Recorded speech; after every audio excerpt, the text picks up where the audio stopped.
Ladies and gentlemen, it's the Salty Dog Podcast. Let's get salty! Oh, yeah.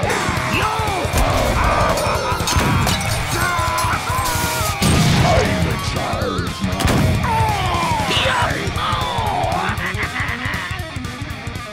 What is up, guys? Welcome to episode 36 of the Salty Dog Podcast, a podcast all about Hearthstone and other games sometimes. I'm Clash, he's Dookie, and we are your salty captains.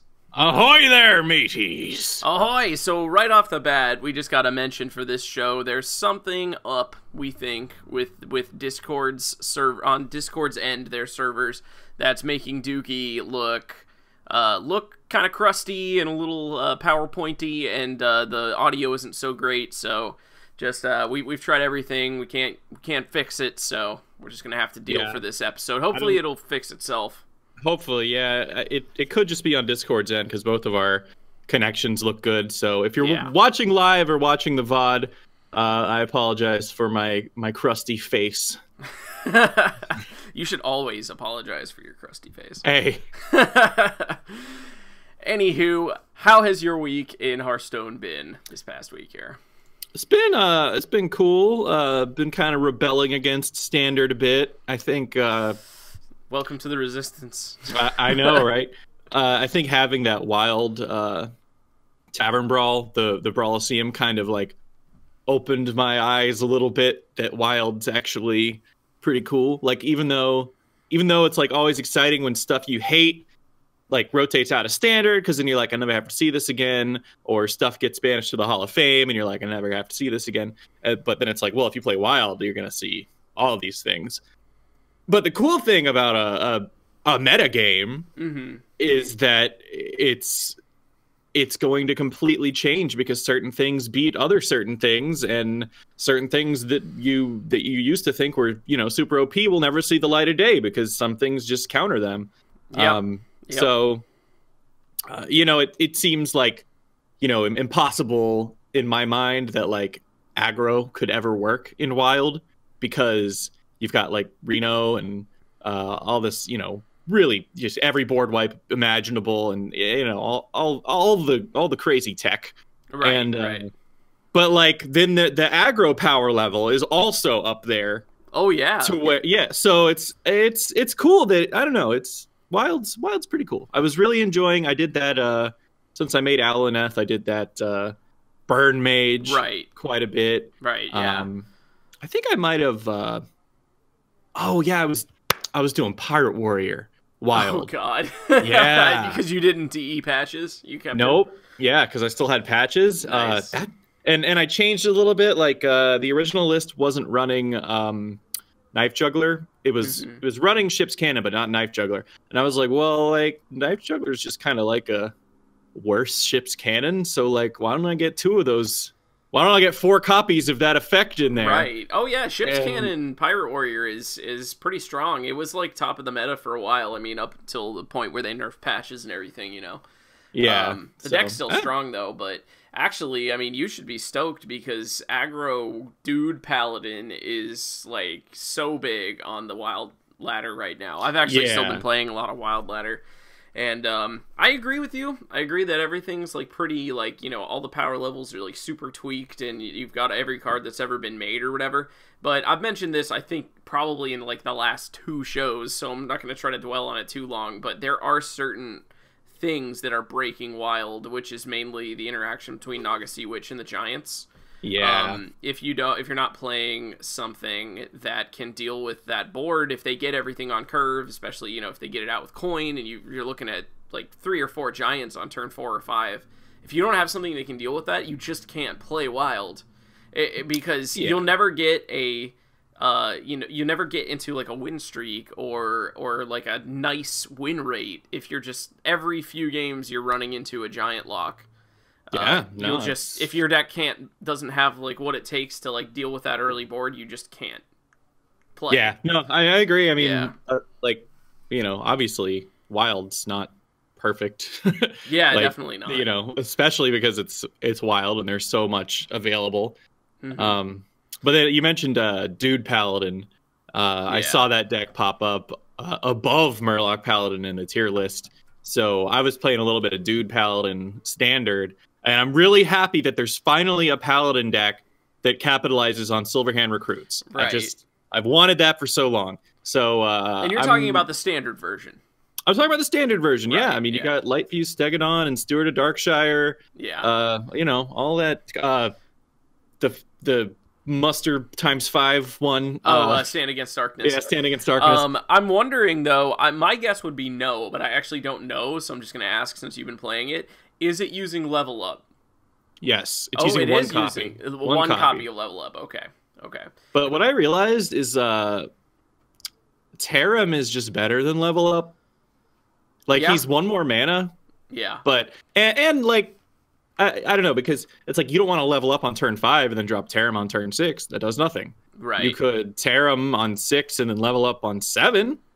True. But then your level up is not curving out just right. So I'm a little on the fence about that card. Yeah, I still feel like that card is like pretty weak, especially since it's completely unusable if you just got board wiped or something. But regardless, I guess my week, it's been okay. I've gotten a little tilted playing the Wild Ladder. Like, I had so much fun at first, and I did really well. I don't know if I mentioned this before, but I did pretty decent in the Brawl Solium, only I kind of screwed around and didn't play it like much because I wasn't thinking, oh, this is only live for like 5 days or whatever. Yeah. But I did. I took that N'Zoth, Reno, Highlander Mage with Frostlich Jaina in there that I've played, on stream before. And it did really well. I got to 8-1 before I just didn't have time to play it anymore. Yeah. Which was good, and I felt good about that because people, it seemed like in the Brawl Solium, were playing fun decks. Like, they were sure, there were people, like, there was a ton of Dude Paladin, which my deck was really good against, so I felt good about that. But I saw people, like, bringing their own decks in, and I think it's probably because, everybody got that free run, and it felt like it took some of the pressure off. And I had a lot of fun doing that, but just like, oh my gosh, I'm fed up with both ladders right now. Like, I feel I'm like in a bad place with Hearthstone right now because I don't want to play Standard because I'm sick of all that shenanigans going on with, like, the 4 different versions of Priest, and you never know what you're playing, and of course Q Block, and then you switch over to Wild, and you've got Giants Hunter and Giants Warlock and Q Block and every sort of Warlock. And well, go ahead. Oh no, I was just gonna say, and you run into fatigue decks too, and you never know what you're gonna match against. And that's just a part of the game. And I'm not like mad about that. I'm just like, there's these certain archetypes in both metas right now that just make the game feel not fun to me. Yeah, I completely agree. It's like I seriously miss the old style control decks where it was, just board wipes and healing, and that was the backbone. But now they're all like weird combo bait, like that Dragon Priest that is also an Inner Fire deck. That's the thing. I'm saying there's like 4 different versions of Priests where you've got standard Dragon Priest that's like more on the control side, which is kind of what you were talking about, more just like tries to steal your shit and like do board wipes and stuff. Yeah. Then you've got the one that's got the combo built in, that's a more high rolly, and they just try to get like a elemental down and steal your thing and slam jam you for like 32. Yeah. And then that's a scummy deck. Then there's Big Priest, which is also a scummy deck. So I don't know. It's just like these cards that they made in Kobolds and Catacombs. Like we looked at them kind of like in a vacuum and stuff, and we were like, oh, these cards just on their own didn't seem that impressive, but they opened up so many abusable combos. And the one that was the most obvious to me was Spiteful Summoner, which is like permanently changed the game forever. Like, just the fact that you can cheat out a 10 drop on turn 6. And absolutely, it's just like so much combo stuff that's like, I don't know, like, I mean, it's obviously just an opinion. There could be people out there that really love the meta and dig this kind of stuff, but like this particular kind of stuff just feels too high rolly and cheaty for me. It's just like, okay, so maybe I'll play Spiteful Priest because it's good or whatever, but if they get theirs on curve and hit their mind control, I lose. Like, if I don't get, you know, Yeah. and they get a 10 drop and I don't have any way to deal with that, or, you know, if mine comes down later and I hit, you know, like the 8 drop one, the free from Amber, whatever. I don't know. Everything just, like, seems like one play determines how the game is gonna go. Or, like, one draw. It's like, do I have the polymorph for the Void Lord or not? You know, it's just like... Or the cube or whatever, like, and if you do, you win. If you don't, you lose. Like, I just hate how it comes down to things like that. Right. Like, I don't have a problem with, like, combos with air quotes right now. Right.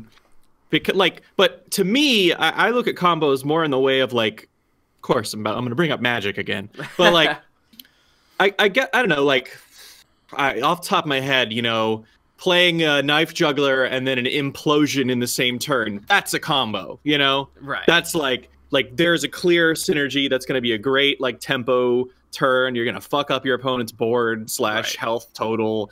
Like, but it doesn't end the game. Like, it doesn't win the game right then and there. Like, maybe it was a powerful play and maybe eventually you will win because you did that. But it's not, you know, it's not something that's, like, you can't recover from. So, like, that's a combo to me.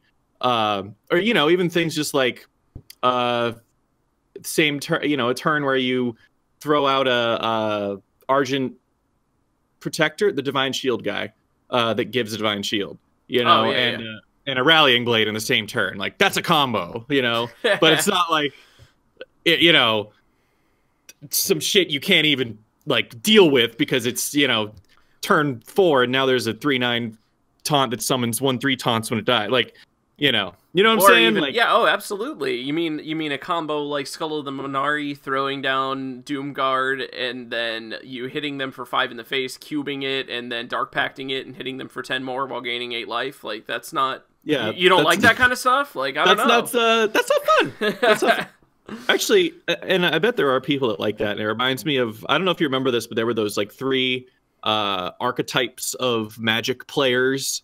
Yeah.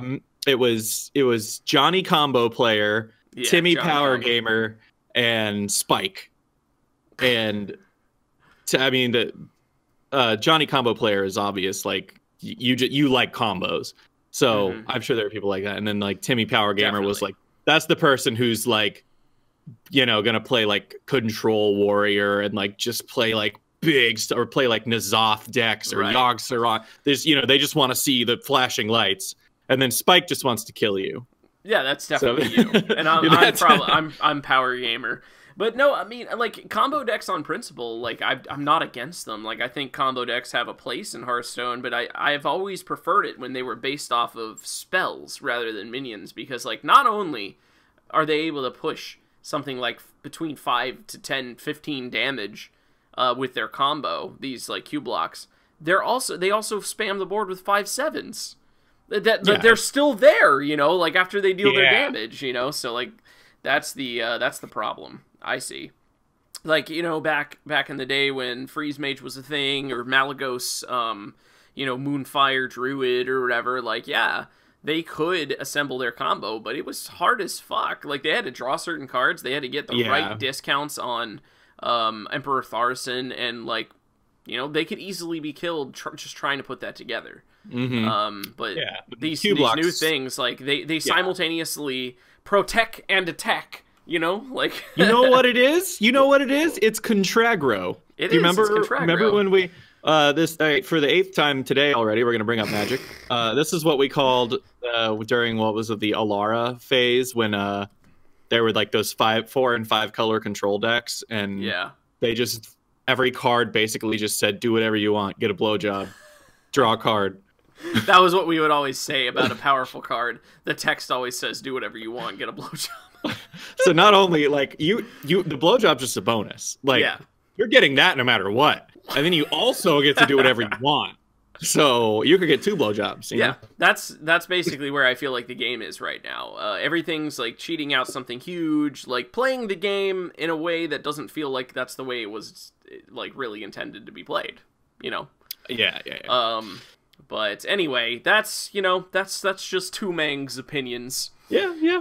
That's quite a rant, but yeah, that was definitely a rant, especially just like in the "How was your week" part of the show. Let me tell you. No, but you are watching the Salty Dog, so that's you signed up for salty. Actually, I'd like to give a shout out to a podcast called The Daring Reporter. I don't know if you have seen or know of them, Clash. I have seen and know of them. Okay, yeah, because they've been mentioning us in their which is very weekly, cool. Yeah. We definitely appreciate that. It's a podcast where they do a roundup of the Hearthstone podcast, like just kind of hitting the major points of everything. Yeah. And I believe we are in the salty category, with one other. Oh, they have a whole salty category. Nice. Yeah. That's perfect. So anyway, what are we going to talk about on this show? There's not like a whole lot of new stuff, like despite the fact that like Best Guess already puts the expansion less than a month away, right?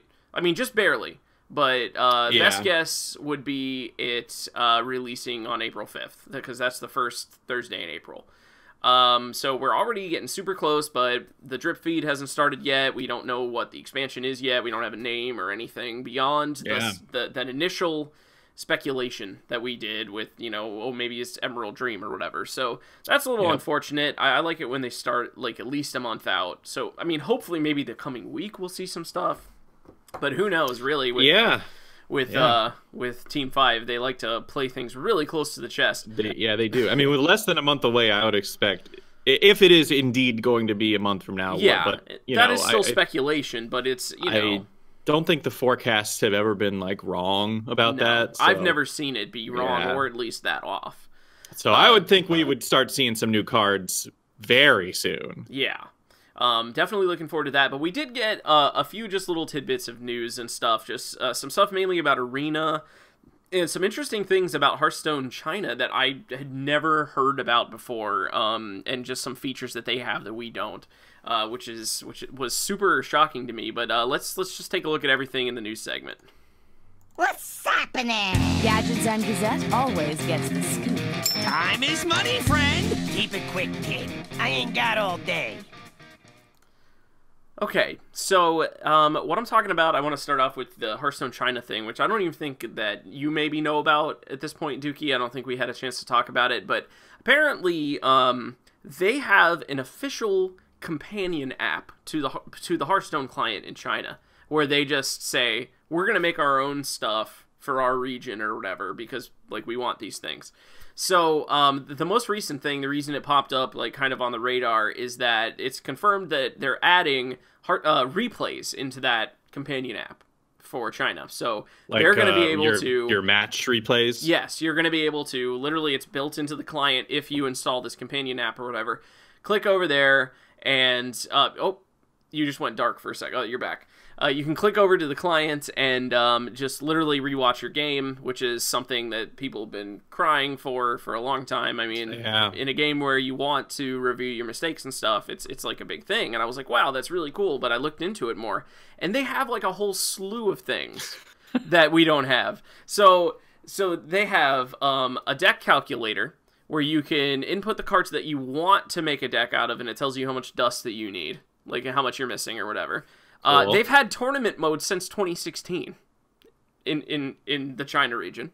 If they ever beat us in any like global competition, that shouldn't count, and they get more practice. And I think that you've used Hearthstone Deck Tracker before, which is a companion app that you can use, in any region or whatever. It's something that I use when I'm like trying to seriously ladder. It does track your deck on the side and stuff. And you can enable this other thing that the China client also enables you to have, which is like a secret guesser. It populates a list of what secrets are, it could be, and as you do things like play a minion and it doesn't get blown up by explosive runes, then that gets grayed out and just like allows you to keep track of what secrets you may or may not be up against. So that's I don't know. I just useful, thought that was crazy. That is crazy. Like, this is an official Blizzard companion app? I don't know who develops it, but they call it the official companion app, and it integrates like seamlessly into the client. What's going on over there? I don't know.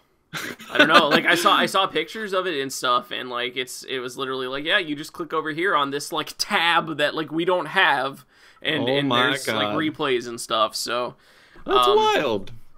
Literally, it's super wild. It's yeah, that's well. At least we're getting tournament mode soon. Yeah, which is I'm sure like a more well integrated thing because it's actually like in the bones of the client. And the replay feature be great mainly because like not for learning from my mistakes. That's not something I do. But for whenever I pull off some glorious shit. Yeah, and you I want to show somebody. Yeah, somebody when I want to show you. Yeah. Pretty much, yeah. I always like now you have to send me just like screen caps. But if we had replays, you'd be able to send me the whole glorious victory. Yeah. So that was just like an interesting little tidbit. Right. I'm just like, okay, wow. So time to move to China. Let's see. Oh yeah, card tracker, secret guesser. Card tracker that's good. Definitely good. The secret guesser is one of those things that like I don't want to like. I don't know. Like I feel like if I use that too much, I'll start relying. Too big of a crutch. Yeah, because I can remember every secret that it could be and then test for it on my own, you know? Yeah. Deck tracker, like I really don't want to sit there and think about like how many copies of what I've used in my deck. So I like that, but I feel like with the secrets, you know, and I guess my point is like, or my logic there is like if I ever were in a tournament and I wouldn't have access to that, I don't want to have that be a crutch. I don't know if I'll ever do a tournament, but that's just like the way my mind thinks, you know, like I'm sure you do the same, you know, like you got to be efficient. Yeah, no, definitely. I agree. So I just thought that was like an interesting little tidbit about stuff that we don't have. Yeah, it's interesting. So, anyway, that's pretty much that. Just getting salty over China having more stuff. But they did announce some arena changes coming to the game as well, which is in line with arena changes they've done before in that they're super weird and kind of awkward. At least I think so.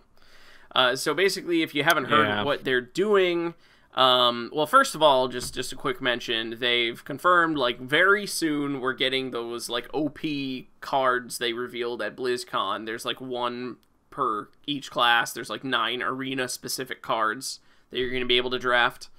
The arena-specific cards. Yeah, it's like the one I always remember is, we just went over this. I would have, like, you know, we would have read through them all again, but we just did this, like, maybe, like, 3 shows ago. Where the one I always remember because I feel like it's so OP is the Blazing Longsword, that 3-mana 2/3. It was the sword. Yeah.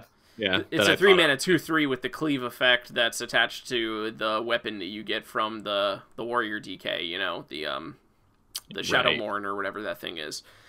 So yeah, that's just like mad value on removing minions and stuff, and they're all pretty good. Like some of them better than others. But those are going to be implemented soon. But they're also not permanent. That's something that I don't know if they had revealed before, but I wasn't aware whether or not they were meant to be permanent, but they've confirmed that they're not, and they're not even actually going to be around for that long, because we should be getting them soon, and they'll be gone by the time the expansion hits. This is so weird. So, I guess it's not a lot of time. No, I don't know, like, it might even just be a week, maybe 2 weeks, I don't know. But from everything that I've seen, as soon as the expansion hits, those cards are going to be gone. It's just kind of a weird thing to, like, develop 9 new cards and have them available for not even a whole month. Like, it's just kind of strange. But it's not... Just Blizzard things. Hashtag just Blizzard things. And it's not even close to the weirdest thing that they're doing to Arena. Which is, anyone who's played Arena in Hearthstone before knows that your picks are always the same rarity, right? You get 3 commons, sometimes you get 3 rares, or 3 epics, or 3 legendaries, and you just gotta pick from those cards, like whatever you think's best for your deck, or the strongest card. Apparently Blizzard doesn't like that model anymore, because, you know, according to the video that they released, too often we're getting faced with these picks that aren't really picks, because 2 of the cards are just terrible. And one of them is really good, and you just auto-pick that one because it's the only one that's decent. Like in their example, it was a mage draft, and they had Fireball, Ice Barrier, and Wisp. Well, it's like, of course you're going to take Fireball in that scenario. So instead of revealing cards by rarity, now when your 3 pick comes up, your 3 cards come up for your pick, it can be a mixture of rarities from common, rare, and epic. Legendaries are still in their own pool of 3 pick. You can't just like randomly get a legendary to pop up. But like you could have a common, rare, and epic all as part of the same pick. And instead of being grouped by rarity, they're grouped by what they're calling like power level of the card. So, you know, instead of, you know, a Fireball and 2 useless cards, it might be like Fireball and, you know, something like Mana Worm and Frostbolt. Yeah, or Blizzard or something. Yeah. And they'll all be different or they could all be different rarities, or they could all still be the same. This is just so weird to me. Every time they reveal a new arena change, I'm just like, but why though? Yeah. It's just like they continue to push it more towards, like, they called it something like personal touch or personal agency or something, like, over your deck. It just sounded like a super like on brand term that he used in the you know, like when they were drawing up the idea, that was the term they kicked around or whatever. Yeah, in the board meeting. Yeah, that's exactly. And I don't know. It's so weird. Like, if they're balanced by relative power level, we were talking about this a little bit before the show, and it sounds like what that means is how good the card is. So you could see a Mana Worm with what's a great epic. Great epic. Those are hard to come by. I know. Or even a great rare. I don't know. I consider Blizzard a great rare. Blizzard, sure. You could see a Mana Worm alongside a Blizzard because those cards are both considered to be very good. So their power level is good. Yeah, even though they don't do the same thing or fit into the same decks or whatever. But I also wonder if it's possible that what they mean by relative power level is you might see cards in the same like value like realm, like, so you might see a Sleeping Dragon offered with a Molten Giant and I don't know, a War Golem or something, because they're all just like big, right? You know, so their power level is like high, you know, right? You know what I'm saying? Like, I do, yeah. I understand. I don't like. I personally, from like everything that I've just like gathered, I don't think that's what they mean. I think it is basically what they mean by, like, kind of in the background they're assigning like almost like arena tiered list values to these cards, like internally, and they're making sure that they pop up in conjunction with each other. Which obviously, like, the main flaw in that would be that if you low roll, all your cards are going to be shitty picks. Yeah, you know, that's you're why not going to get a Fireball and an Ice Barrier and a Wisp. You're going to get like a Wisp and, like, you know, the 0/2 with Divine Shield, a training dummy, so unfortunately, that's super, like, because if it was balanced around like power level in terms of like value or something, then you know, when you see that Sleeping Dragon, that Molten Giant, and that War Golem, you're going to say, okay, well, if I can abuse the Molten Giant, then I'll take that, but I'll probably take the Sleeping Dragon because War Golem's kind of bad. Right. But they are all, like, similar cards in a way. Yeah, like, they're all just, like, big minions or whatever. Yeah. Because then you still get to make a smart pick, you know? Yeah. But when you're getting offered, you know, Wisp, and I keep trying to think of bad, like, high, like, mana cards. And I mean, War Golem is a perfect example of War Golem, sure. If it's like Wisp, War Golem, but you're probably Blood of the Ancients, you know. Yeah, like, Blood of the Ancient one. That's a great example. So, but like, I don't know, like in that case, you'd still probably pick like the big minion just because it's a big minion, right? But yeah, forcing you into 3 bad picks is how is that agency? How is that giving you any? Right. Agency was when you could say, this was the good card that synergizes with my deck, I'm going to pick this one. Yeah. I don't know. Yeah, So- it seems weird to me. Like the more that they take away just the true randomness of Arena, the more confused I get, because I just don't understand. Like it seems like they really want to control the player experience very, very heavily, and I feel like every single change that they make pushes it more towards a higher power level of deck, and almost even more towards a little bit more of a constructed feel. Like, luckily they took away the synergy picks, which were just poorly implemented from the get-go. Oh my God, that was so bad. Yeah, that wasn't even good, but it was like clearly their intention to allow you to use more synergies with the cards. Like, that was like the set reasoning behind it, even though it just didn't work out that way. It's just weird. Like, why not let it... We always come back to this. Like, just let it be a truly random experience. Yeah. Like, Yeah, even like, you know, individual tweaks that are meant to, again, just like improve an individual player's experience. Like, we're still getting half the offer rate of Flame Strike. Yeah, it's bizarre. Those random little tweaks that they make just along the road.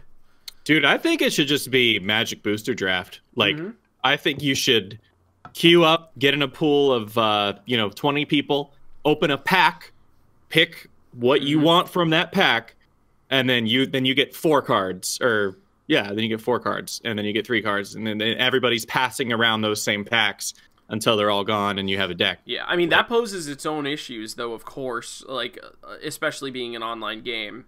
I mean, it's, I would love that, but you can't just draft your own deck and, like, do 15-minute games. Like, that quick accessibility that Hearthstone does, like, you would have to sit down with, like, hours of time. And you would have to, like, what if a player disconnects? Like, they quit on purpose, or they lose their internet connection. Like, I don't know. Maybe it's something that they could do with... currently, Hearthstone's policy on that is fuck you. Yeah, so. I guess. So, I guess everyone and there just could even be wins. there could even be a 10-second timer for, like, picking what you want to pick or whatever, if it's in that.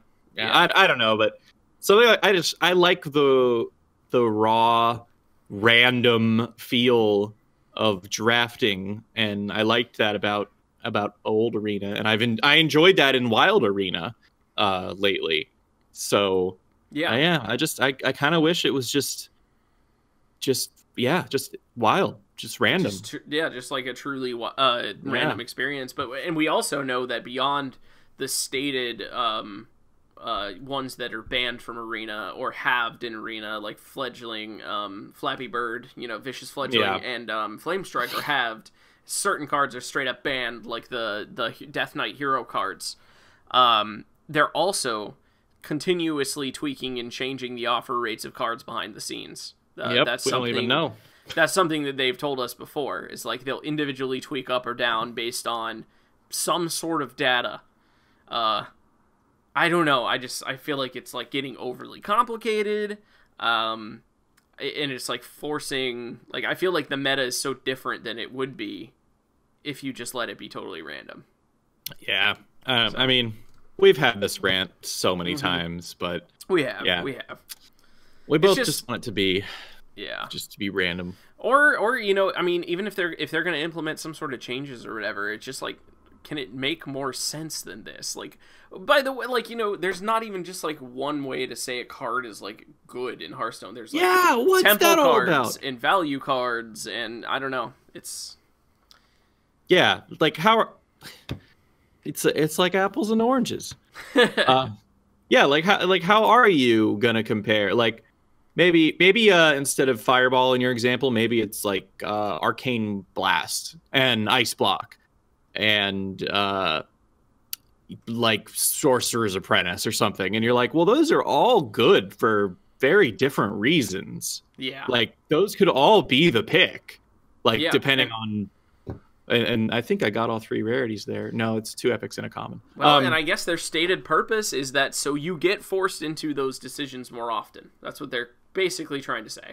All right. I mean, I guess if they just give every card a star rating or out of 10 rating, and they just, even if they're completely different from each other, maybe it won't be as bad as it sounds. Maybe it won't be like Wisp training dummy Snow Flipper Penguin every time. But Who knows? We'll Who just knows? have to see. Yeah, basically, and I mean, at least we do know that they're willing to backpedal on changes if they don't go well, because we saw them take away the synergy changes, the synergy pick change. I don't know. It made a little bit more sense to me when it was grouped by rarity, and you have those several. It's like 1, 10, 20, and 30 that are like guaranteed rare or higher picks or whatever. That's still gonna be a thing, I guess, but I guess maybe only 1 or 2 of your cards will be a rare or an epic in that case. I don't know. It's just it's going to be interesting and very different from the arena we've seen before. I think this is probably the biggest change that they've ever made to arena. This is very big. And then so you said legendaries are going to be in their own little pod still. Yeah, like you won't randomly see a legendary pop up in like a strong pick or whatever. Like they will still be in a group of 3 when you get them. It's not like legendaries are. Well, maybe that does make sense because, if you get offered a fireball and a Mayor Noggenfogger, like you're gonna take the fireball. Well, yeah, yeah. Legendaries honestly like rarely are the best pick for a deck. So I guess getting 3 at once is good because then you can get the best of those 3, and not get screwed with like a shitty legendary. So yeah. Anyway. Yeah, it's weird.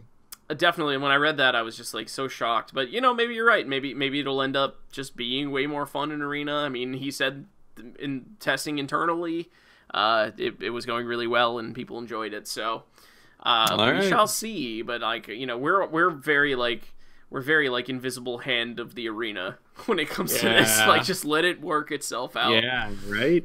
But laissez-faire.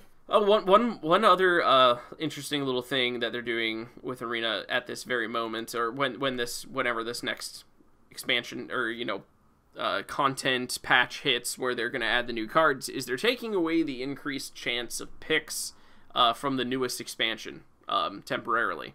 Not sure exactly why. Maybe just because the expansion's not that new anymore, so they want to go back to just like an even offering rate across all expansions.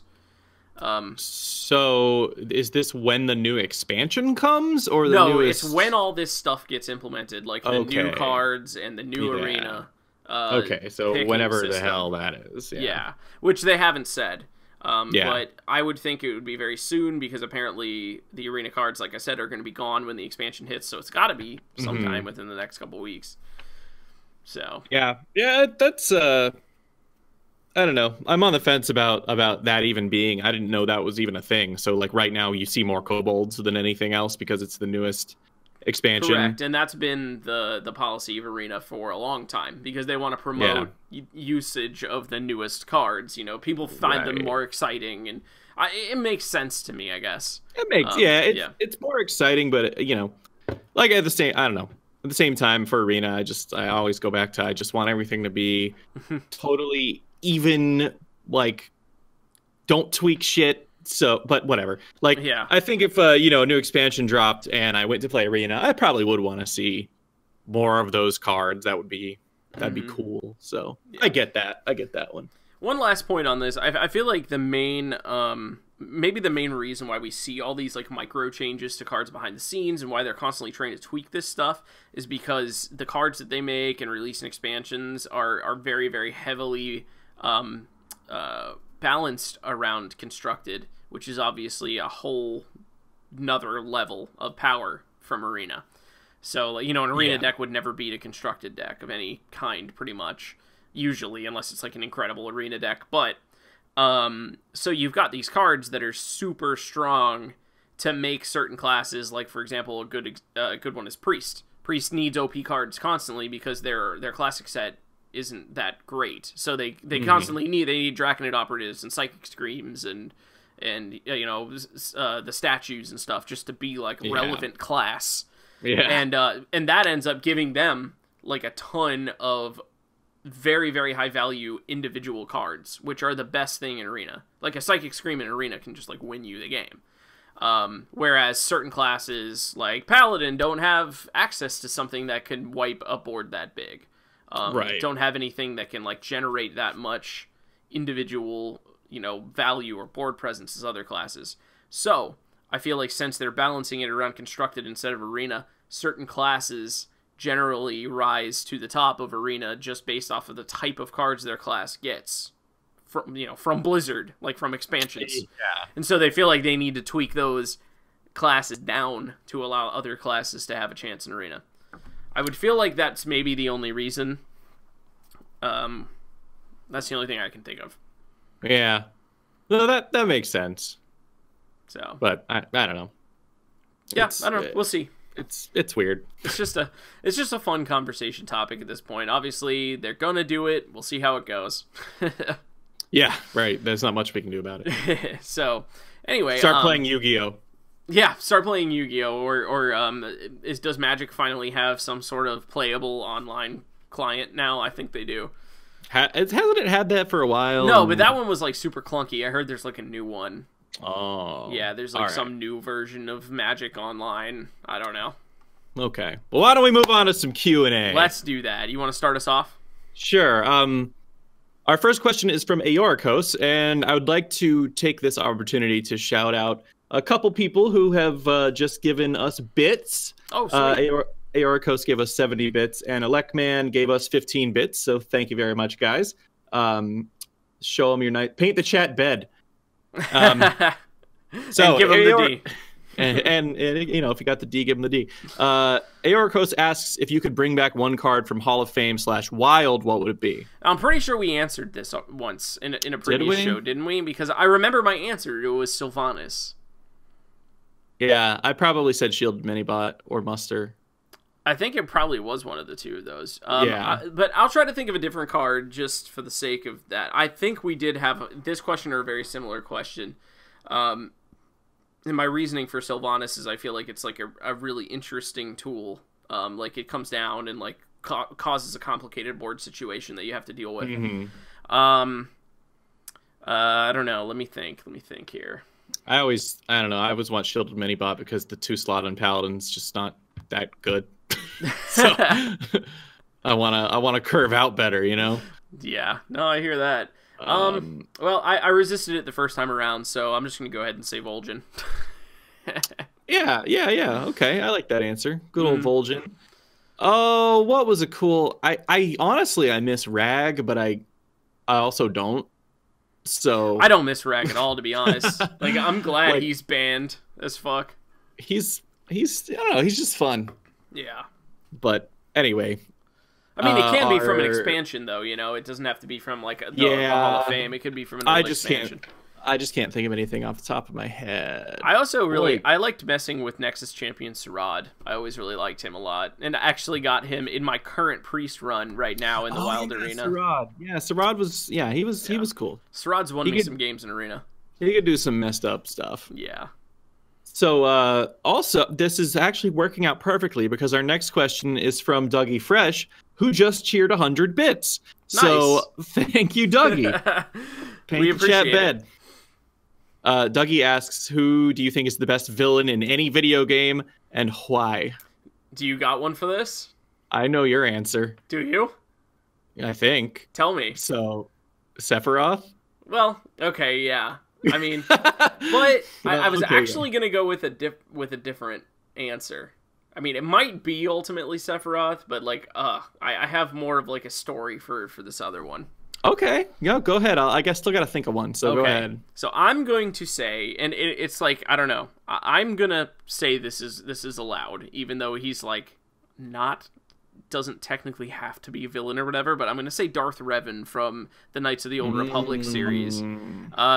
You know, I love Star Wars Extended Universe stuff. Honestly, like, I feel like Star Wars EU is so much cooler than the movies have, like, ever been.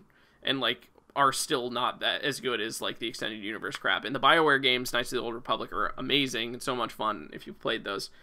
And, totally spoilers, by the way, right now. If you want to play the game and not hear, like, the sweetest twist of all time. Oh, oh yeah, this is spoiler city. Yeah, so like, it's like the most mind-blowing twist. So just like if you want to just like mute it, and I'll give you a thumbs up when I'm done. We'll give you a thumbs up when it's over. Yeah. All right. So basically, the whole game, like, you know, there's always, it's the rule of two or whatever. You've always got the Sith Lord and his apprentice, and it's Darth Revan and is it Malik or something? I can't remember. Malik, yes. and Darth Revan is like missing according to everyone in the game. Like, we don't know where he is. Like, we attacked his ship and he's gone now, and he might be dead, he might be run away or whatever. And everyone's just like constantly talking to you about Darth Revan this and that. And at the same time, everyone's also talking about how like much of a savant you are with the Force, and how strong you are, and like how quickly you're gaining powers for someone who's never even like wielded a lightsaber before, or used the Force before, blah blah blah. And so finally, if you want to have your tits blown off, they tell you, like, you find out, I don't remember exactly how it goes down, but you find out that the entire time you are Darth Revan. Like, now there's a little bit of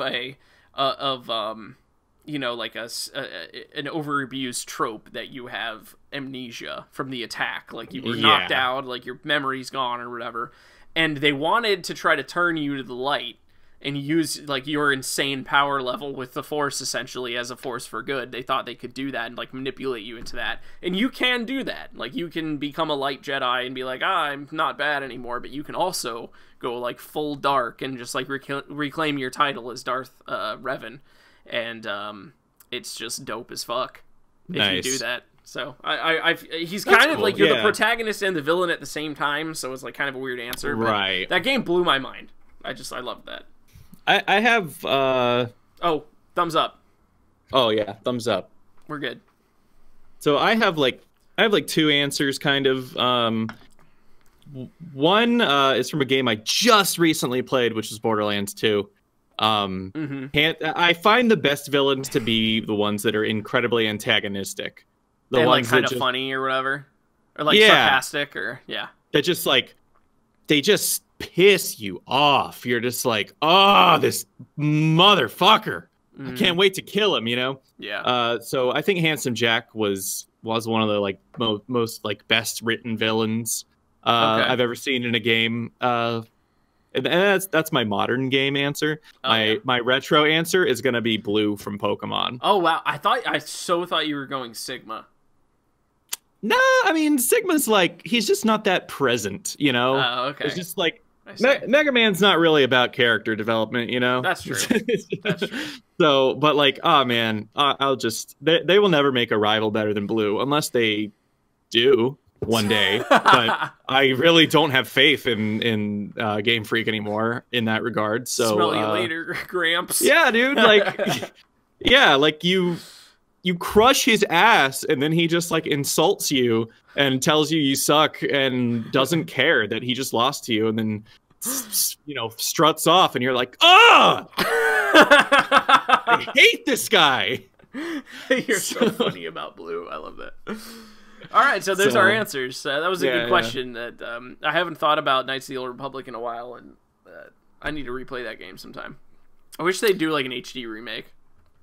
Because that was years ago. I'm pretty sure it's been re-released in some capacity, but yeah, like a full-on remake would be dope. Yeah, like 7. We are getting one for the other one of my favorite villains, 7, soon. So yeah, Final Fantasy 7. Yeah. All right. So next question up is, what's your least favorite type of game? This is from Tachyon. Least favorite type. Yeah, just like archetype of video game. Oh.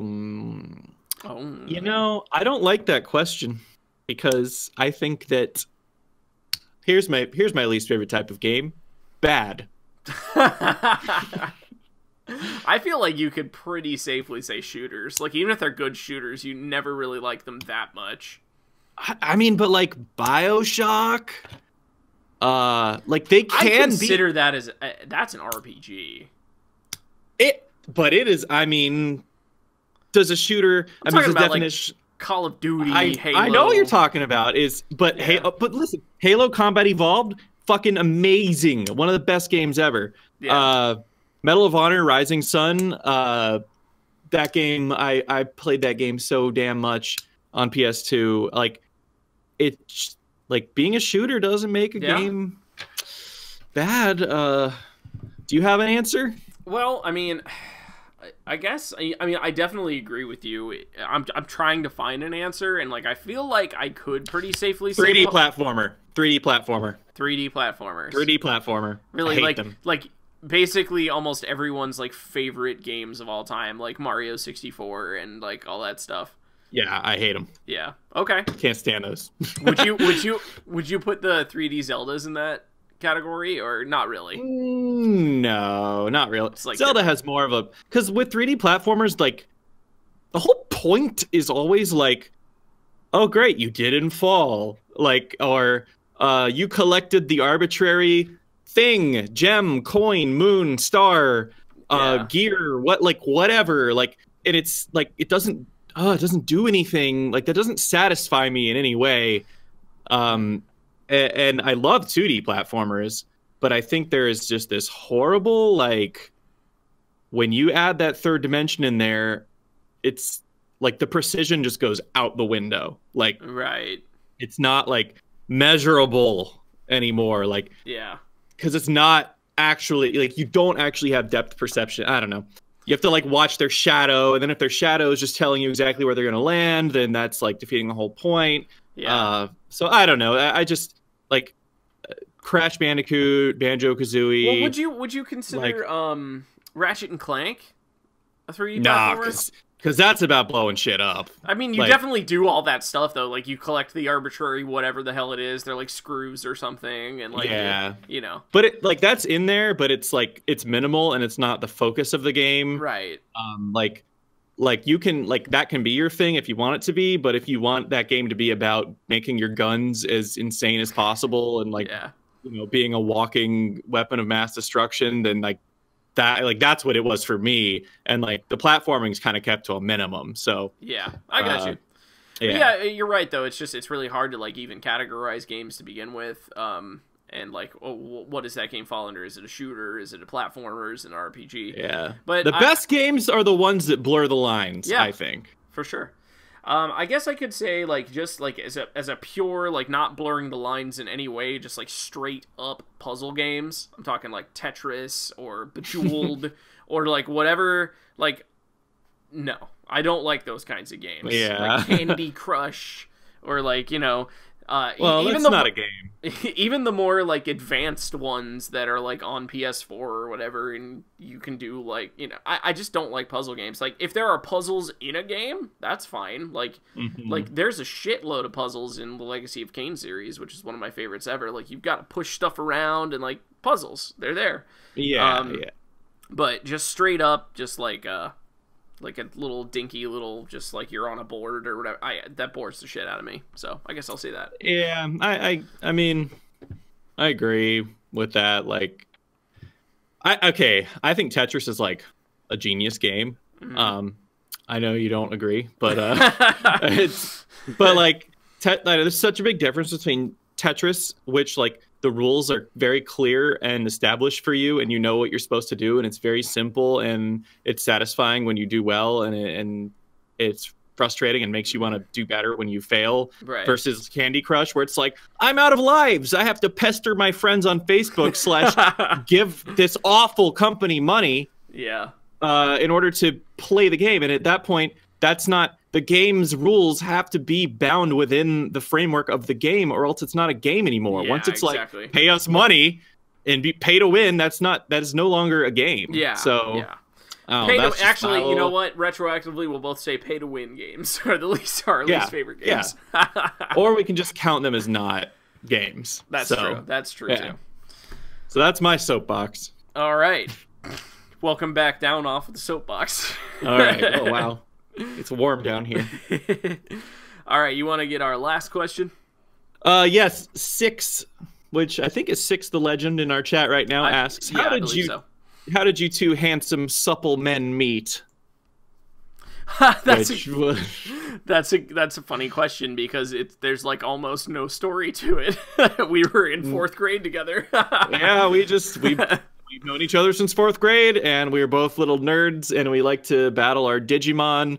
And then when Pokemon came out, we like to play Pokemon. Yep. And then when every other nerd thing came out, we like to do that. And like everything that we want. So we went to a Catholic school, right? Our parents enrolled us in private Catholic school for our youth. And like you weren't allowed to have or do like anything. It was like stare forward and like breathe and walk sometimes, and that's all you're supposed to do. And like so anything that got like popular with the kids, like Pokemon cards or Game Boys or yo-yos or Digimon or whatever, they would always get like banned from the premises. Yeah. And so I remember we would like keep our Digimon in our pockets, and we'd go in the bathroom to fight our Digimon so no one could see us. Didn't we like one of us would ask to go to the bathroom and then leave it in like under the trash bag in the trash can? Oh my god. And I remember I did that. I did that with someone. It might have been like Gene Hilton or something. Why didn't you just go in the bathroom at the same time? Because they weren't gonna let you go together. Are you kidding me? Oh no, I meant on like our lunch and stuff. We would do that. Yeah. No, I did it with somebody like That's during class. I was like, leave your Digimon in the trash can under the liner, and I'll go in and I'll battle them. That is so hilarious to me. We were also hooligans a little bit, as much as you can be a hooligan at Catholic school. One more story. So you know this one. You know what I'm gonna say. It's the computer class story where we didn't do our project. Oh, this was chaotic evil right here. Yeah, this was pretty bad. So we were super bad about goofing off with each other, and we would never get anything done. And we were in this computer class where we had to make some kind of a PowerPoint or some stupid thing that he wanted us to do, and we just didn't do it like at all. Like we didn't even start. And like just didn't. Yeah, and like this is back in the day. Like we had floppy disks that we were supposed to put this on. Yeah. Okay, so we're old, and we just didn't do it. And he kept like you weren't allowed to take your disk out of class because you had to do everything there. And he just like had them all in like a stack. And we went in there and we destroyed everyone's floppy disk.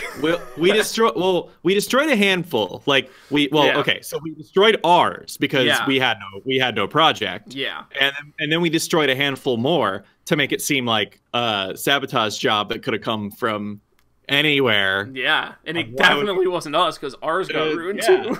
Yeah, so we destroyed. Yeah. Do you remember? Did you have Miss Carricker? That sounds familiar. Yeah. Elementary school music teacher that would always take things from me. Oh, you remember when? You remember when we were watching that play in the gymnasium and we tried to sit next to each other? I'll never forget that day because you threw a chair. And they moved us to we didn't even do anything wrong yet. That's the operative word, yet. Well, innocent until you do something wrong. So all we wanted to do was sit together during this stupid ass school play. Yeah, were we gonna cut up? Probably, but we hadn't yet. Like, it was a new day, clean slate. So they just are like no, and then they move me, which was the wrong move. They move me to the back. Yeah, you were way back there. it was like I was being punished for if they had just separated us and made me sit next to just someone else, that would have probably not pissed me off so much. But they actually put me away from everyone in the back just because we tried to sit together. Yeah. And I was so mad. I was just fucking steaming, and I was just sitting there. I was just sitting there in the chair in the back. The gym teacher was back there. Miss Glass was back there. Oh my god, you remember all the teachers too, did you? Yeah, I was just fucking so mad. And I couldn't, I hit my boiling point and I couldn't take it anymore. And I just kicked the shit out of the chair in front of me. Right. Yeah, I kicked it. And it sent like 3 chairs just flying forward and falling over. And Miss Glass is just immediately without hesitation is go to the principal's office. And I'm like, okay. I didn't want to be there. So I was willing to accept my punishment. God, that school pissed me off. Yeah, that school was bad. Neither of us liked it. And luckily we both got out of there after 7th grade, right? You were gone too. Yeah.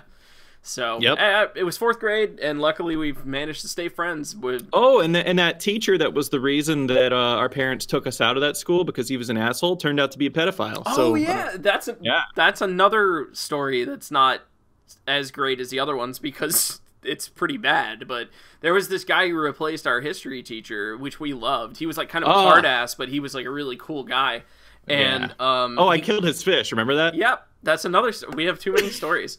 So he got replaced with this dude named Mr. Greathouse, who the first thing that he did for every class was tell everyone how Greathouse means pharaoh in some kind of fucked up way. Oh, you're like super blurry. Oh, there you go. And then okay. And he was just like always like he was like the cool guy, like trying to be one of the kids. Hello, fellow kids.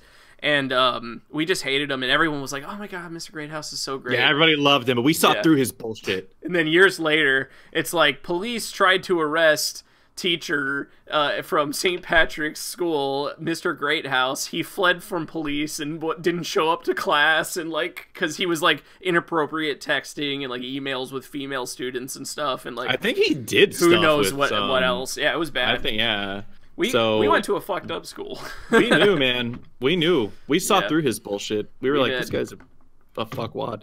Yeah. So we He's met a when jagweed. we met when we were not yet supple men, but we are now. we were pudgy boys. We both were. I stayed pudgy for a while. Yeah, I was pudgy for a while, and now I'm pudgy again. So wow. Hey, you're on your diet and stuff, Yeah. and working out. You're sticking with that, I can tell. Oh yeah. Oh yeah. Anyway, that was a good question. You've sent us on so many tangents tonight, which is good because there's like no news about Hearthstone. So Yeah, we'll just talk about our stupid lives. but I think it's probably about time for the card challenge. You think so? Yeah. Miscellaneous gaming. Still playing Monster Hunter. Still amazing. Okay, there you go. Miss Gaming. Yeah, the quick Miss Gaming segment. Still waiting for Monster Hunter. Still gonna play the shit out of it. Yep. Well, also we can mention the game that we streamed last Tuesday. We Orcs streamed. Must Die. Yeah, Orcs Must Die Unchained, which is like the newest incarnation of that series, which is like a multiplayer online thing. It was fun. It was a lot of fun. I liked it. We'll probably do it again this Tuesday, I'm thinking. Yeah, I'm down for that for sure. I want to get a new hero and like I want to get to harder levels, like to where we're actually challenged, you know? Yeah. Anyway. But yeah, so tune in Tuesday at 4 Pacific, 7 Eastern. That's when we stream together collaboratively on our separate channels. So all right, but now it's about time for the card challenge. So I posed last week's challenge, and just what our card challenge is, if you happen to be tuning in for the first time, is every week we think of a prompt, basically for you to create a Hearthstone card. It might be something silly and just easy and fun, or it might be something a little bit more like complex, trying to hit like a certain thing or a certain archetype. And there's a couple rules for it. Your card can only create 2 other cards, so we're talking 3 cards total for one submission, unless we say otherwise. Like one time we had like a whole thing where we created an entire class almost with like a couple of examples of cards.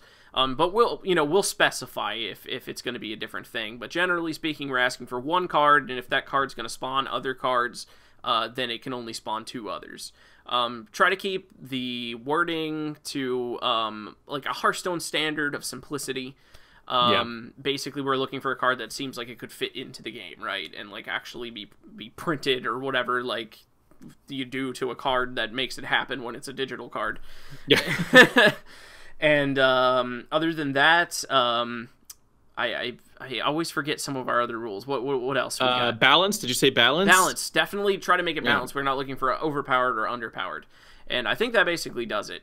And last week, the prompt that I posed was, since Cold Light Oracle is leaving Standard now, it's kind of the first time that there are no tools for a fatigue deck, really, at this point, unless you're actually just talking about a pure control deck that just lives longer than your opponent and, like, fatigues them that way. Which it just strikes me as weird because Cold Light Oracle's always been kicking around. You're always like, well, if I want to make a fatigue deck, he's there, you know, and now he's suddenly gone. So I wanted you guys to think of some creative ways to like burn your opponent's deck and get through cards and push him to fatigue.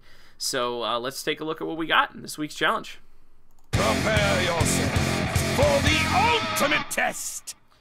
All right, so up first from Tachyon Railgun, we have Choice of Damnations, which is using a mechanic that was introduced in Meat Streets of Gadgetzan, where it's a 3-class card, which is Rogue, Priest, and Warlock, which are all the ones that are generally associated with fatigue in the game, which is pretty cool.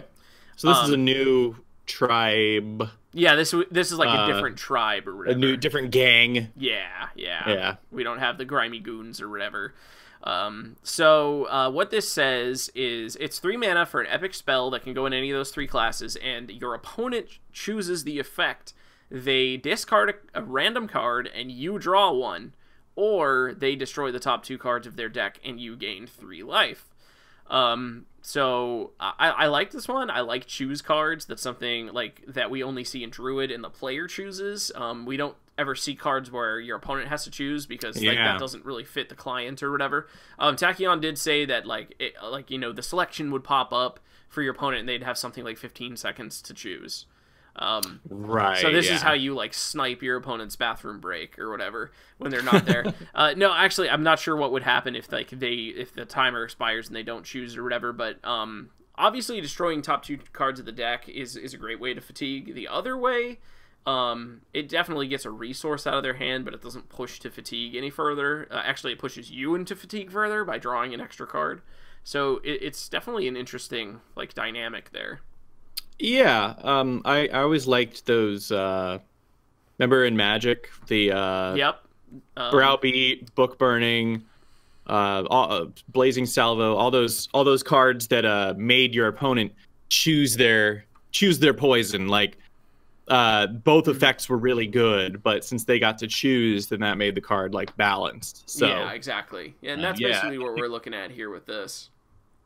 I think that's a cool mechanic. I do too. And you know, if they choose to discard the random card, like it probably means they don't have like a card they care about losing in their hand. So yeah, I don't know.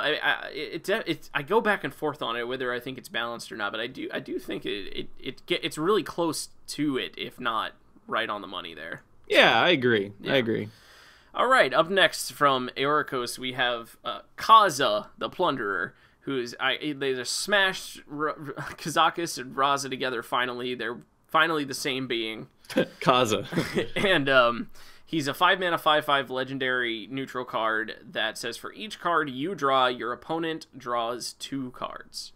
So pretty cool. Yeah. Obviously this is a major fatigue increaser, like just forcing like up to 3 draws per turn as long as this is on the board. This is super abusable by Warlock or, you know, any other cards that just or any other classes that can draw easily. Yeah, you can really easily start burning cards and mill the deck with this. Yeah, I mean, you could already have down a Loot Hoarder and a Acolyte of Pain, and when you play this on turn 5, and then bump those off on something, and then just start loading them up. So. And then, of course, 5-mana 5/5. You're not sad about that. Yeah. So obviously, this card like wrecks control decks. Like it might be a little extreme in the fact that it's super wrecking against control decks, and it's super bad against aggressive decks. Like think about this against Dude Paladin, where all the Paladin wants to do is continue to draw cards. Oh hell yeah! And they're just like, cool, yeah, just keep giving me cards, man. Like I can empty my hand every turn, no problem. So. It's pretty extreme in that sense where you're going to be sad if you have to like tempo this out against an aggro deck just to avoid getting beaten down, because then you're starting to like amplify their resources at the same time. Right, yeah. So, yeah, but that's always the problem with fatigue, right? That was the problem with Cold Light Oracle. It's the same thing. Yeah, for sure. I mean, it's, you know, this is just this feels like a legendary. This feels like a Hearthstone card to me. It does. That's right. It's an ethereal. We haven't had a lot of ethereals. Yes, that was a major point of his card submission, was that he wanted more ethereals in the game. So that's cool. Yeah. I think that fits with ethereals too, since they're like traders, sort of. Traders, like Yeah, they're like T-A-I-T-O-R or T-R-A-D-E-R. Yeah, they trade. they trade cards with each other. Yes. Yeah. Pokemon cards. Yeah, exactly. All right, up next from Mana X, we have some kind of a weeaboo submission. I don't know what this is from, but it's called Dio Brando.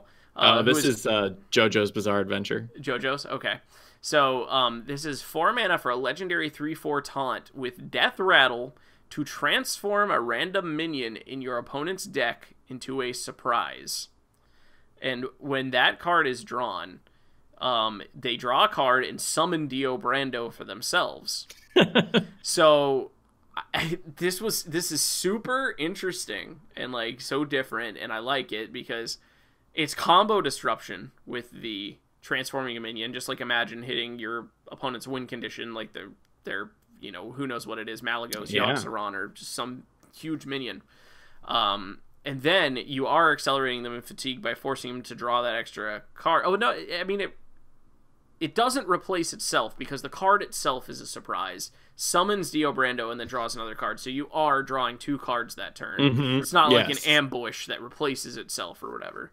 Right. So it does push them further. Yes, but fatigue, then they get the chance to push you further into fatigue, of course, as well, when it death rattles and transforms one of your minions into a Dio Brando. And No. You get Dio again. Like, Surprise says summon. Surprise goes into your opponent's deck, and then it says summon Dio Brando for your opponent. So the original person who played Dio is going to get Dio again. Oh, because you're reading it as the player. I see. Yeah. Okay, that actually makes it even a little... I think that might push it into OP territory. The way I read it was that you're swapping sides with Dio. Right. No, I think it's just straight up OP. You expected a friendly minion? Too bad. It was me, Dio. That's what his speech bubble says. That's what the speech bubbles say on the card. Yeah, I think at that point it's a little OP. It's actually even a little interesting if it summons it for your opponent when they draw it, so that, you know, at least they get to make up for the fact that like one of their minions was destroyed out of their deck or whatever. Yeah, very very interesting card though. I liked the concept behind it. It's cool that it transforms something in their deck and then because that's another thing we're losing when Dirty Rat leaves is combo disruption. So poor Dirty Rat. Boy, will I miss him. All right, moving on. From Rent's End, we have Counterfeiting Auctioneer, who is, instead of a 6-mana 4/4, is a 4-mana 6/6. And whenever your opponent plays a spell, they draw a card. I really like the whole thing about this, how everything's reversed. Like the stats, like a 4-mana 6/6 is so good. And possibly still even too good, but that effect is so extreme, and your opponent gets to control it. So, like, they won't overdraw themselves or whatever, but they're going to start chaining spells to find at least a way to deal with this 6/6. Yeah. But at the same time, every additional card that they draw is pushing you more towards your win condition. So, yeah, and I mean, this obviously is a good effect for your opponent, so that's why he's a overstated minion. Yeah, drawing cards is good, generally speaking, but not so much usually against a fatigue deck. Yeah, no, this is super cool. And that's some top-notch Photoshop there, where we've got the flipped his hand. It's he's no longer giving you the thumbs up. And auctioneer art, but his hand is his thumb is down now. Thumbs down, one big thumb down. All right. Next up, from Alekman24, we have Trog-Saron Spellsbane, which seems so much like something that Blizzard would do. I know, I really like this one too. It's 10 mana, 6/6, Battlecry. For each spell you've cast this game, destroy a random spell in your opponent's deck. So you're doing the opposite of Yogg, basically. Instead of generating spells, you're destroying spells. It comes down late, you know, it's similar in a way like to Azari or whatever, in that it's so late game that, you know, your opponent's probably drawn through a lot of their deck already, and you might, you know, on average destroy something like 5 cards with this or something, you know, depending on if it's spell heavy deck or not and other factors like that. Yeah, I mean, this could really throw the game, kind of seal the deal for you. But it's not, for 10 mana, you're not getting a huge body, and you're not getting you're not getting anything out of their hand. You're just destroying things in their decks. It depends on how many spells you've played this game. So it's definitely a build around, but I think it's probably pretty balanced because that effect really could be devastating for a lot of decks. Yeah, So, definitely. And it could also be useless against certain decks, which is yeah. a big Oh, thing. I think it's a very, very cool card. Very well designed. Legendary, so you're only going to get the one. Super cool. Yeah, I like it a lot. So thank you for that. That was from Electman24. Up next, we have from Overlord CHS. We have Turncoat Recruiter, which is an 8-mana 6/6 that recruits a minion from your opponent's deck. It actually says legendaries take priority.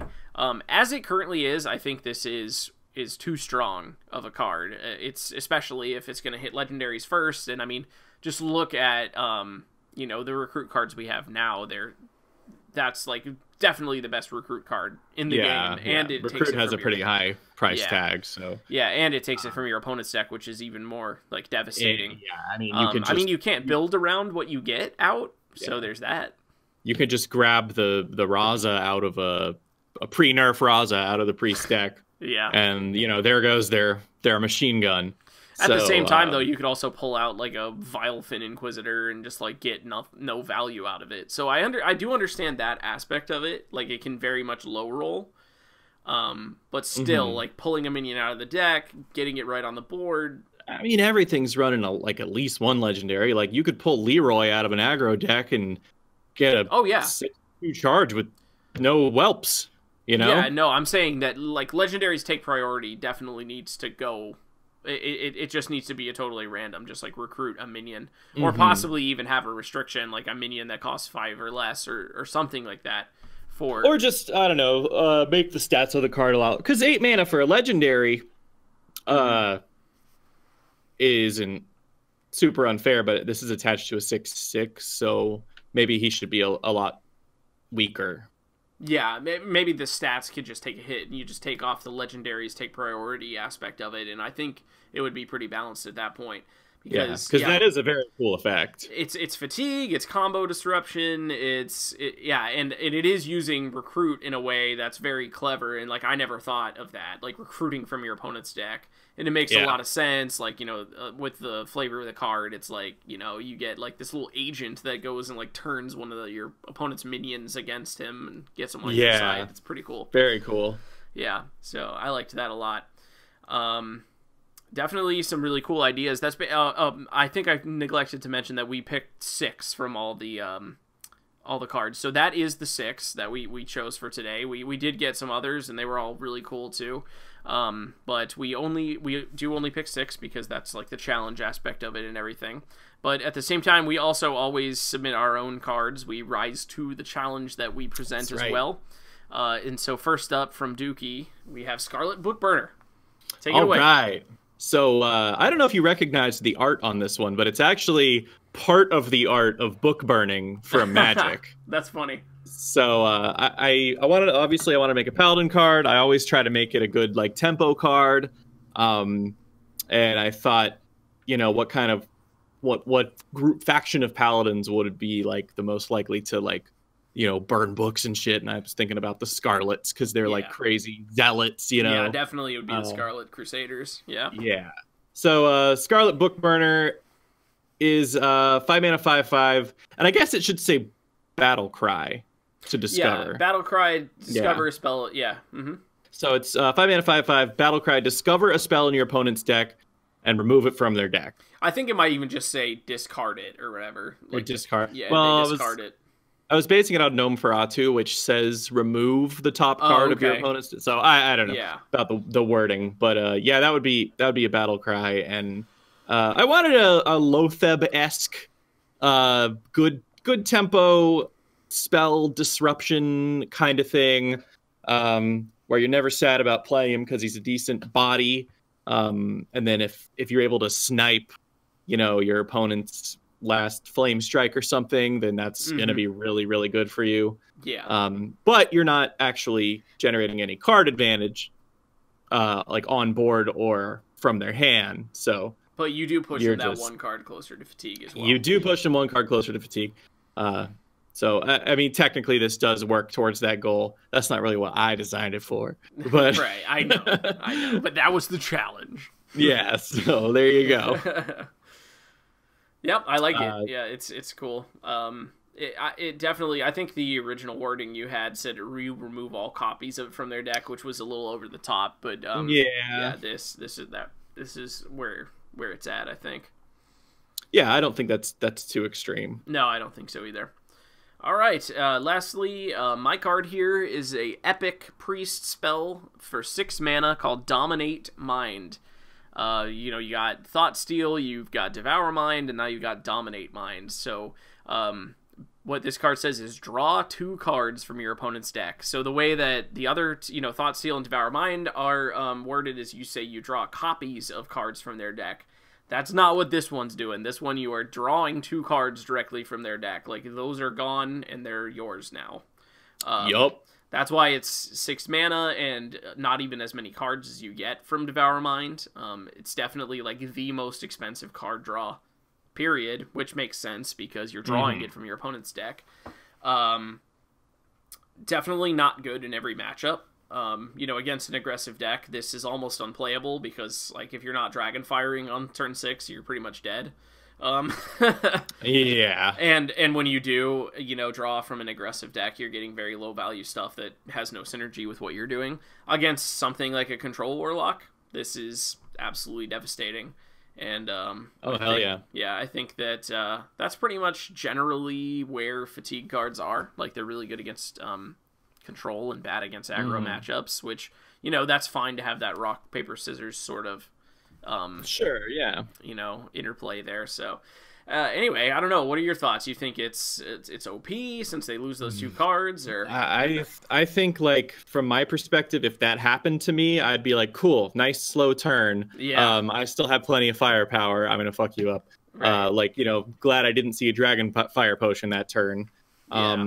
But I don't really play these combo decks, so if I saw my Cabal Lackey and my cube go, I'd probably be like, shit. So yeah. So it probably is balanced. It just depends on, like, how applicable it is. Maybe it should be 3 cards. I don't know. Oh man, I think that's too much. Especially at the 6 mana slot. A little less mana, Yeah. 5 mana. It's definitely hard to balance it because you get them rather than just, like, destroying them or whatever. Like, they're yours now, which is also good for a fatigue deck, to get more resources to keep going or whatever. But I don't know. This was I played with the numbers in my head for a little while, and I feel like this was about the closest I could get it to where I think it needs to be. Yeah. It should have to be like that's a powerful effect, and you should have to, like, build the deck to give yourself the opportunity to use that card. Like, it's a terrible tempo card, and it's not even, like, super great on value or whatever, but it does have a strong effect. It's combo disruption and fatigue. So a good question from Tachyon is, would they even get to see what you draw? And I guess they wouldn't. I mean, technically not. I mean, but if you look at a card like Death Grip, it does show them. Like, they can hover over the history and see what Death Grip pulled out of their deck. So yeah. I feel like they should get to see it because, like, if you just yanked their only win condition, like, you might as well let them concede, Like, yeah. So, I feel like you should. I think it'd be better. I feel like it'd be better if they couldn't see what it was. That's true. That's true. I mean, it would definitely be better because now they're like, I don't know what I can draw, right? I wonder how that would be so funny with, like, if you were playing against an opponent that had, like, a deck tracker, and, like, deck tracker didn't even know, like, what got drawn out of the deck. It's like yeah. So Could be anything. I don't know. Yeah. But yeah. Yeah, anyway, I guess it would probably have to. That's where my twisted mind went. I was like, I want your cards, not copies of them. I want the actual cards. Yeah. Yeah. No, that's cool. I like that a lot. All right, so at this point, it would be time for Sir Dookie to pose our next week's card challenge, if he's ready. I've been trying to think of one, but spinning the wheels in your head. Yeah, I've been spinning the wheels. So if you want to give us a little bit of where they can find us, I'll think real quick. Well, first off, if you guys enjoyed the show, especially if this is your first time joining us, we want to thank you guys very much. We really appreciate it and hope that wherever you're listening to us on, if you're listening to the VOD or here with us live, send us a little feedback, send us a comment, or give us a like or a review, wherever you get your podcasts. If you're looking for more content from us, a great way to get in touch with us is our Twitters, which you can see if you're watching the VOD or here with us. Mine is @Clash_HS. And his is @DookieShed, spelled just like it sounds. We also have our joint Twitter @SaltyDogPodcast. That's the best way to send us card submission challenge cards. And the best resource to use to make those cards, if you're thinking about doing your first one, is hearthcards.net. It's very easy to use. It lets you create all the different kinds of cards that Hearthstone has, and it makes them into PNGs, which is the preferred file type that we use. We also have a joint stream that we do, which is on our individual Twitches, which is the one that you're watching right now if you're here, at twitch.tv/clash_HS, and Dookie Sheds is twitch.tv/DookieShed. We stream live gameplay, like he was saying earlier, on Tuesdays at 4, is that Pacific? Yeah, your time's Pacific, and 7 my time, Yes. which is Eastern. And we really appreciate it. And let's see if Dookie check back in and see if he has our challenge. Oh man, I can't think under pressure, but Oh no. I might have to just go with something generic here. Just design a stealth minion. A stealth minion. Just design a stealth minion.